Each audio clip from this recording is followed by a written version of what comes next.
يلا نصلي على الرسول ونسمع قصة النهاردة. وقبل ما تسمعي القصة يا قلب أختك حطي لايك للفيديو عشان تدعميني وأقدر إن أنا أكمل. قصة النهاردة حصلت في منطقة ريفية بين واحد اسمه أحمد وواحدة اسمها سماح. أحمد كان عنده 32 سنة وسماح كان عندها 27 سنة. سماح كانت جميلة جدا وكانت الكل القرية بتحلف بجمالها لأن هي ست فعلا. كانت على قمة كبيرة جدا من الجمال، وكان كل اللي بيشوفها بيزدهل من الجمال اللي سبحان الله اللي ربنا اداهولها. وكانت مع ذلك طبعها هادي جدا ومش متكبرة، وكان كل الناس بيحبوها أوي لأن هي كانت متدينة. كمان كانت جميلة وطول الوقت كانت لسانها حلو مع الناس كلها. عدت فترة بينهم وبعدين ربنا رزقهم بهدية جميلة اللي هي مالك ابنهم. مالك ده كان ولد لطيف جدا وكانت أمه بتعامله كويس قوي، وكانوا لهم علاقة يعني بينهم وبين بعض كده، علاقة محدش يفهمها. زي ما يكون كانت بتعامله كأخ مش كابن، وان هي لازم تعلمه الصح من الغلط. الولد كان مرتبط بيها جدا وكان طول الوقت معاها، وكان طول الوقت بيسأل عليها، وكان طول الوقت حاسس ان هي امه دي اكتر حاجة حلوة في الدنيا ربنا اداها له. كانوا التلاتة عايشين في قرية ريفية صغيرة كده، وكانت حياتهم مليئة بالسعادة. وكان مالك في وسطهم بيكبر زي الزرعة اللي هما بيكبروها عن كل حب وكل ثقة ان هو يطلع كويس جدا، لان هو كان بين اب وام محترمين، وكانت الام متدينة. الأب كان مربي حصان من صغره، كان لقاه رباه وكبره وبقى متعلق جدا بالحصان ده، وخده وعيشه معاه، وكان عامل له مكان لوحده كان عايش فيه. وكان طول الوقت كان بيوصي زوجته عليه، وكان بيقول لها الحصان ده بالذات عزيز على قلبي قوي واوعي تهملي فيه. وكانت طول الوقت هي بتهتم بالحصان ده وبتخلي بالها منه، لأن هي عارفة إن الحصان ده بالنسبة لجوزها حاجة كبيرة أوي، فما كانتش عايزة تزعله.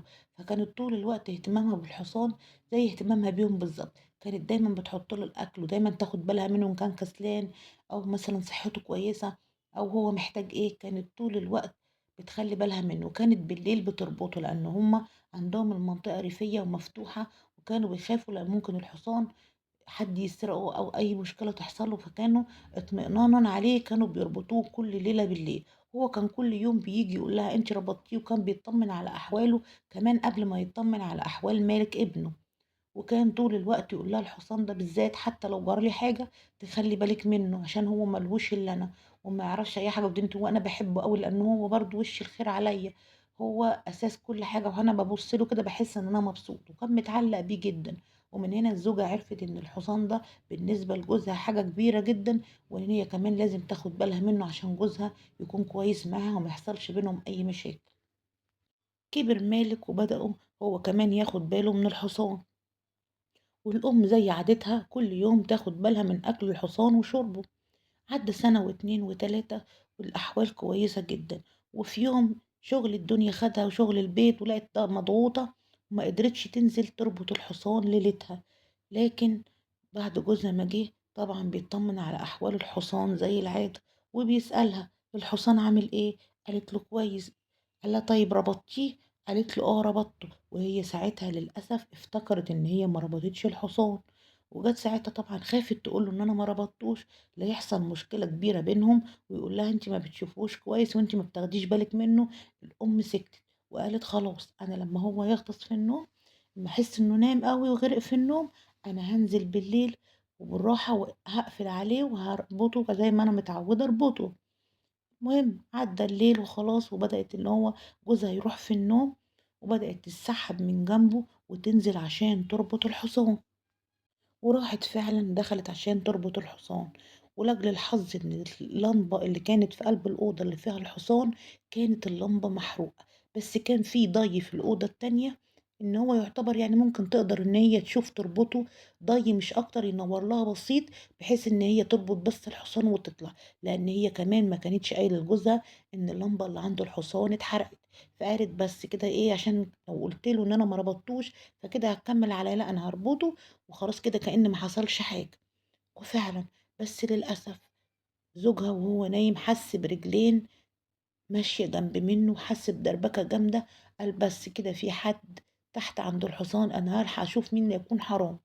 بص على زوجته جنب منه ما لقاهاش، فكر إن هي في أوضة تانية أو بتطمن على ابنها، وخد جري المسدس بتاعه ونزل.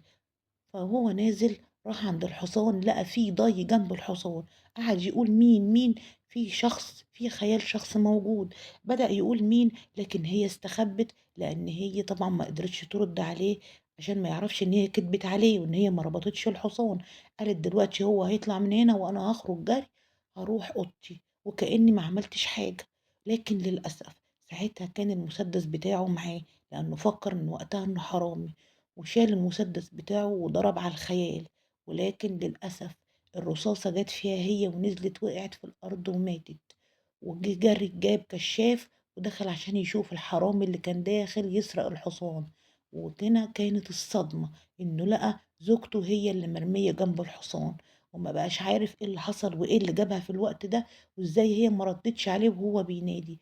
كل ده عشان هي كانت خايفة ترد، لأنه لو هي ردت كان هيعرف إن هي ما نزلتش، كدبت عليه ما ربطتش الحصان، فخافت ترد لأن هي فكرت إن الأمر هيمشي طبيعي وهو يطلع. لكن للأسف إن هو ضرب بالرصاص جت فيها هي، ووقعت ساعتها سماح وخلاص على كده ماتت. وكانت الصدمة الكبيرة لمالك ابنها، لأن هو كان مذهول إزاي أبوه يقدر يعمل كده في أمه. أبوه فضل كتير جدا يشرح له ويقول له إن هو ما كانش قصده، وإن هو كان فكرها هي حرامي، وانا ما كانش قصده يعمل فيها كده. لكن مالك كانت نفسيته متأثرة جدا، واحمد كمان لانه ما كانش متوقع ان زوجته تروح في حادثة زي دي، وفي غمضة عين ما يلاقيهاش في وسطهم وبيته وحياته تتدمر. بعدها دخلوا الاتنين في حالة اكتئاب، وطول الوقت قاعدين ساكتين وعندهم حزن طبعا كبير عشان زوجته كده خلاص ما بقتش موجودة. وقتها مالك كره الحصان وكره أبوه وكره الدنيا كلها، ورجع تاني خد عزلة مع نفسه ومبقاش يتكلم مع حد. وطبعا زعل على فقدان والدته اللي هي تعتبر كل حاجة بالنسبة له. بعدها أهل أحمد قالوا له طب إيه رأيك لو تتجوز وتجيب لمالك أم وتخلي بالها منه، لأن الولد داخل في مرحلة كده اكتئاب والولد ما بقاش عاجبنا. أرجوك حاول إن أنت تتخطى الموضوع ده عشان ابنك كمان، وتجوز ويمكن تجيب له واحدة كويسة تقدر تعوضه عن أمه بدل الولد ما هو حاسس إن هو لوحده. رفض وقتها أحمد وقال لأ أنا ما أقدرش أجيب لمالك مرات أب تبهدله وتزعله. فبعد كده بدأ يفكر وهم ضغطوا عليه لما وافق. وفعلا جاب لهم واحدة جارتهم، والأهله جابوا له واحدة جارتهم كانت متدينة وكويسة، وكانت بتحبه من زمان بس هو ما كانش واخد باله منها. كانت طول الوقت يعني أهله كلهم عارفين إن هي بتحبه بس هو ما كانش يعرف الكلام ده. ورفضت تتجوز عشان هي كانت متعلقة بيه، لكن هو كان ساعتها اتجوز سماح وكان استقر في حياته. وفعلا البنت دي كانت بتحبه جدا واتجوزها، وقعد سنة واتنين وتلاتة معاها. لكن هي كانت بتعمل كل اللي تقدر عليه عشان تسعده وعشان يكونوا كويسين، لكن هو كان قلبه متعلق بزوجته اللي ماتت. وللأسف بعدها قال لها أنا مش قادر أكمل معاكي، أنا من جوايا مش قادرة أتقبلك أصلا، فأرجوك اخرجي من حياتي وحياة ابني. وابنها للأسف ما كانش متقبلها نهائي وما كانش راضي إن في واحدة تيجي مكان أمه. يعني ما كانت من يمتين ما كانتش واخدة أي وش حلو لا من ابنه ولا منه. فقالت خلاص هعمل إيه، أمري لله، عايزيني أنا ما اتجوزتوش، أنا خدت على قد نصيبي وهتطلق منه. وفعلا اتطلقت منه. البنت دي كانت مخلصة جامعة، وبعد ما اتطلقت من أحمد قالت خلاص أنا ما بقاش ورايا حاجة، أنا هنزل أكمل دراستي وأعمل دكتوراه وماجستير، ويمكن كمان أسافر بره البلد دي خالص عشان أنا تعبت. وفعلا أحمد طلقها من هنا، وهي مشيت وخدت بعضها وراحت سافرت بلد تانية وكملت دراستها وبقت دكتورة كبيرة في المادة اللي هي فيها، في تعليمها بمعنى أصح. وخلاص بدأت حياتها تستقر ورجعت واحدة تانية خالص. عدى سنة واتنين وتلاتة، وأحمد خلاص كده هو كله هي كل واحد راح لحاله، ورجعت بني آدمة متغيرة خالص. وأحمد أول ما قابلها قال لها يلا نرجع لبعض تاني. قالت له ايه اللي اتغير؟ قال لها اللي اتغير ان انا ما بقتش قادر اعيش لوحدي، تعبت من الوحدة، وابني كمان كل ما يقدر بيكبر وبينشغل عني، بس انا فعلا تعبت ومش قادر اكمل حياتي لوحدي. وقتها مالك زعل جدا واعترض على زواج أبوه وقال له لأ، أنت ما ينفعش تتجوز، أمي راحت خلاص وأنت عايز تجيب واحدة مكانها، الست دي أنا مش عايزها في حياتنا. لكن أحمد قال له: "لأ يا مالك، هي كويسة، لكن أنا مش قادر يا ابني أعيش لوحدي، أنا تعبت." قال له: "أمي اللي اتدفنت دي ما لهاش مكان عندك، إزاي هتتجوز واحدة وأمي ماتت خلاص، أنت جرّبت معاها وما نفعتش، وأنا كمان مش عاوزها وما فيش واحدة هتيجي البيت ده وهتحل محل أمي." قال له: "لأ." واتجوزها غصبٍ عن مالك. بعدها الولد بقى يعاملها معاملة قاسية جدًا، وما بقاش يتكلم معاها كويس، لا هي ولا والده، وبقى يقول خلاص أنا خلّوني مع نفسي ما لكوش علاقة بيّا. وفجأة كده بعدها بأسبوع، 10 أيام، مالك رجع يتكلم كويس جدًا مع والده ومعاها. بقت هي مستغربة، معقول! وبدأ إن هو يتكلم وبيحاول يوقّع بينهم هُم الاتنين، لكن هي كانت فاهمة هو عايز يوصل لإيه. وللأسف إن والده مشي وراه، وبقى كل كلمة مالك يقولها له بقى يصدّقها، وبقى طول الوقت بينه وبين زوجته الجديدة مشاكل. لكن الأب ما كانش فاهم إن مالك بيبقى كويس مع مرات أبوه عشان بس يوقّع بينه وبينها. وعدّى شهر و2 وتالت شهر دخلت الزوجة لقت زوجها مرمي ميت. بقت مستغربة وعمّالة عاملة زي المجنونة وتقول إزاي، إيه اللي حصل له؟ هو يا دوبك اتغدى من هنا وقام وقع في الأرض.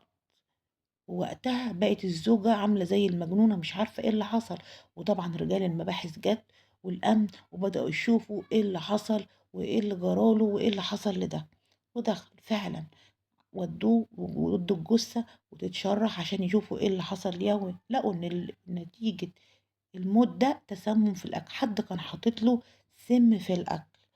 بقوا خلاص طبعًا زوجته اللي محضرة لها غدا، طبعًا كده كل الشك راح عليها هي، قال لها: "أنتِ عملتِ فيه إيه؟" قالت لهم: "أنا ما عملتش حاجة صدقوني." قال لها: "لأ أنتِ اللي عاملة الأكل." وضابط طبعًا فضل يوجه ليها اتهامات إن هي اللي عملت كده، لكن بعد التحريات أثبتت إن هي ما عملتش أي حاجة وهي ما حطتش أي حاجة في الأكل. لكن كان يوميها مالك موجود في البيت، ومالك كل قبل منهم الأكل، اتغدى لوحده وقال لها: "أنا جعان مش هاقدر أستنى بابا لمّا ييجي، أنا حطي لي أنا هاكل." وكَل وقتها وقال لها: "خلاص خليكِ أنتِ عايزة تاكلي معاه كُلي، عايزة تاكلي معايا يالّا نتغدى سوا." ووقتها غصب عليها تتغدى معاه. بدأ رجال المباحث يتجهوا بالشك يمة مالك، مع ان هو المفروض ان هو اخر واحد في الدنيا ممكن يفكر ان هو يأذي حد من بيته. لكن لما عرفوا ان هو كان الاول وما استناهمش ياكلوا مع بعض بدأوا يشكوا فيه، وفعلا جابوه وحققوا معاه. وكانت هنا الصدمة الكبيرة، ان مالك قال: انا اللي عملت كده، أنا اللي عملت كده عشان هو قتل أمي، هو عمل فيّا كده، وأنا كنت هو حطيت له السم عشان وخلّيت مرات أبويا تاكل معايا عشان أمّا تاكل معايا وهو يجرى له حاجة أنتم تتهموها هي، ما جيش أي اتهام يمّتي. لكن للأسف هي طلعت منها، بس أنا باقول الحقيقة، أنا كنت بانتقم لأمي. ولمّا خلّيتها تاكل معايا من الأكل عشان تعرفوا إن هو بس اللي كَل، فتتهموها هي. لكن أنا اللي عملت فيهم كده، أنا اللي كنت عاوزاها هي تتحبس وهو يموت زي ما هو موّت أمي. أنا كمان عايزه هو يموت زي ما موّتها. أمي سابت جرح كبير جوايا، أمي لغاية دلوقتي جوايا، وأنا كنت لازم آخد حقها ولازم أنتقم لها منه عشان هو موّتها وجاب واحدة تانية مكانها كأنه ما عملّهاش أي حاجة. ولا عمل ليها حساب. أمي دي كانت روحي، أمي دي كانت أكتر واحدة في الدنيا بتحس بيا، وهو خلاني افتقدتها وخلاني خسرت كل حاجة. ومش كده بس، ده فكرش إلا في نفسه وجاب واحدة عشان خاطره هو وسابني أنا، محسش بيا ولا حس بوجعي ولا حس بكسرتي على أمي. هو يستاهل أكتر من اللي أنا عملته فيه عشان هو بني آدم أناني وعمره ما فكر فيا ولا حس بوجعي. وهي كمان تستاهل عشان هي ما كانش ينفع تيجي مكان أمي. لو وصلتوا لغاية الجزء ده ما تنسوش اللايك للفيديو، بحبكم كتير جدا جدا، ويا ربي أشوفكم كده على خير الفيديو الجاي.